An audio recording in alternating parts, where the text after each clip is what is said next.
And that's the thing that people don't understand either, is that why did I use drugs? Because they fucking worked.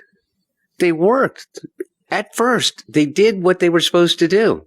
They got me out of this sense of angst and anxiety and fear, all fear-based. Like, since I was a kid, I was afraid. And whether it was from trauma, whether it was from things, but I was that kid that was afraid to ask the girl to dance. I was afraid of what they would think of me. I was afraid to get up and answer the question in school. I was afraid to do public speaking. And by the way, and you realize too, is that, you know what? I wasn't the only one that was afraid, but I figured out how to deal with it. Not when I was that little, but at some point it became the answer to all of my problems until it became all of my problem. Mm-hmm.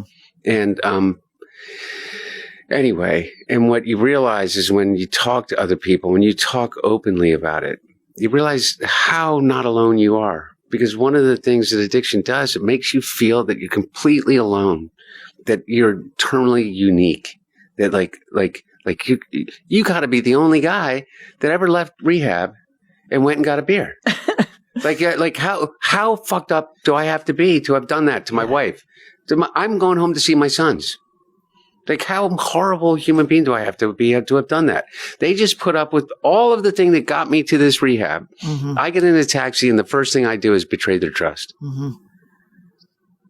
It makes you feel this big. Yeah. And then the only thing you can do for not feeling that big is your brain chemistry. Not your emotions, not something you choose. Your brain chemistry is saying, you're going to die if you don't take care of this. And I know the way not to die. And all it is a right at the corner instead of a left to access to your answer on every street corner in America. A beer.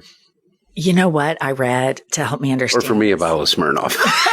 Out of a plastic bottle. Yeah, exactly. That addiction sits in the part of the brain, and it's called the hypothalamus. Yeah. And that's where the fight or flight reflex is. Yeah. So for an addict, it literally kicks in the fight or flight reflex. And I am such a pragmatist and an evidence-based person. When I understood the science behind it, and I understood that researchers had researched addict's brain and what it ignited, and that it was literally a fight or flight reflex that so many addicts relapse because they feel like it's a survival. It taps into the most lizard part of the brain. That's exactly right. And so that was really therapeutic for me to know. But again, so many people don't know this. And if people knew a lot of the facts surrounding this, it's still fucking hard to forgive an addict because it is. I will say this, when you were talking about selfish, that you like to help people, this woman who helped me understand addiction, she said, I tell my husband all the time, her husband was in recovery, addiction is the most selfish fucking disease on the planet, because when they're using, it's all about them. And then when they're in recovery, it's all about the recovery. Yeah.